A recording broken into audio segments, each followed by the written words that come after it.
to talk to you a little bit about how I make my batter. Sometimes some batters call for egg. I think it becomes more of a soft crust, but today I'm going to have more of a light, flaky, crispy crust. So I'm going to exclude eggs from this batter. Also, the fun part about this is I chose a beer that I wanted to use for this batter. This is a blood orange IPA, and I thought some hints of orange with the fish and the jalapeno sauce is going to go great together. But you can use whatever you like. You can use a Mexican ale or whatever your choosing is. But you can play around with the flavors. This also works if you're going to make another dish like fish and chips. Maybe you'd want to use more of a brown ale instead of an IPA to go along with some fries.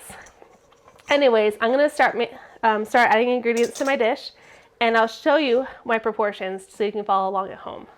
All right, I'm going to start by adding 2 handfuls of flour,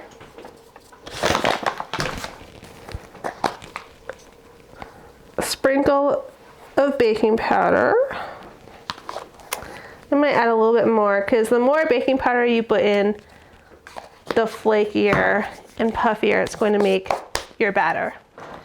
Now for seasonings, I want to give my dish a southwestern flavor, so I'm going to add in my onion powder, garlic powder, paprika, and cumin.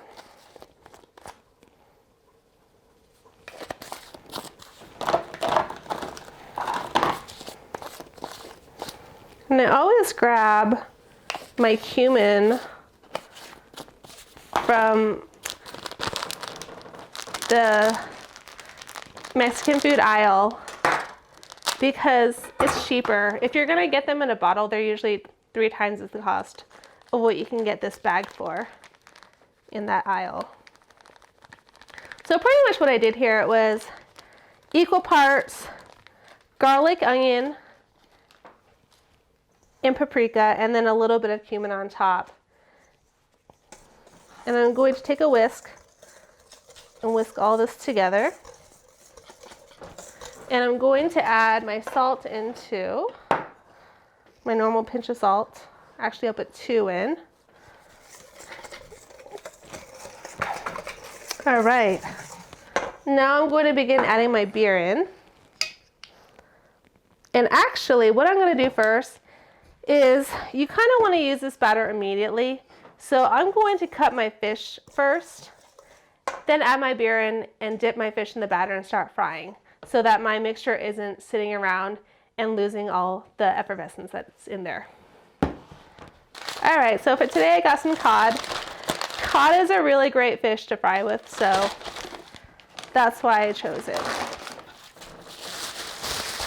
And I'm going to cut them in strips because I want them to fit right inside my tortillas. So I'm just going to keep that in mind as I'm cutting the strips for my fish so that they fit nicely in my taco. So I'll start by separating this part right down the middle here. Okay? And then I'm going to imagine, you can take your tortilla and kind of measure it, but I'm going to say right about here is a good size.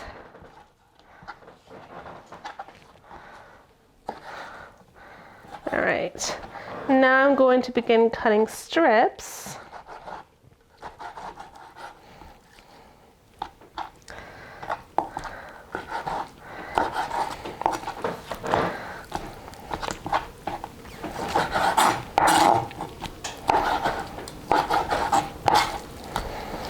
This one's pretty thick, so I'm going to cut it in half first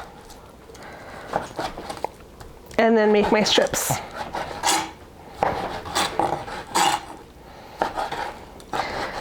Okay, and it doesn't hurt to add a little bit of salt at this point as well. Not too much. Fish tends to, like, I don't know, with fish, salt, a little bit of salt goes a long way, and you can oversalt fish really easily.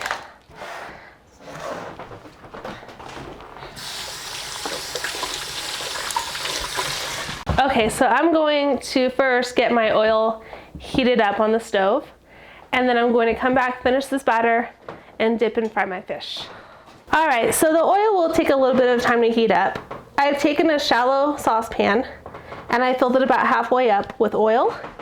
And I'm going to put it on, in this stove I'll put it on level 7, but really you want a medium-high heat for this.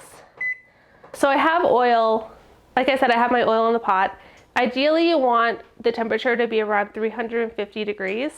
And what this does is it makes sure that your crust is cooking at the same time your fish is cooking, so that by the time your crust is golden brown and you can take it out of the oil, the fish is completely cooked through.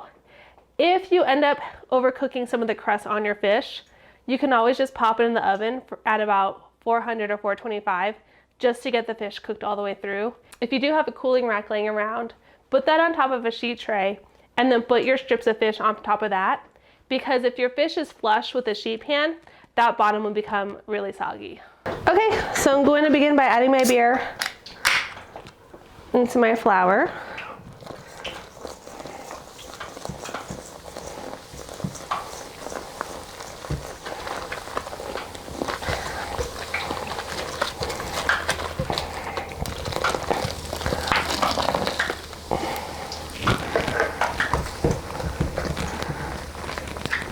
I'm just going to mix until the flour incorporates the beer.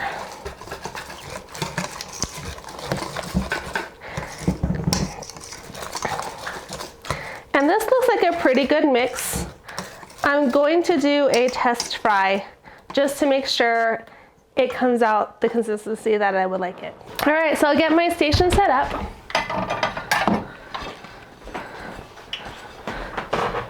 With my plate and a towel to catch all the oil drippings. If you have a cooling rack, you can use that too.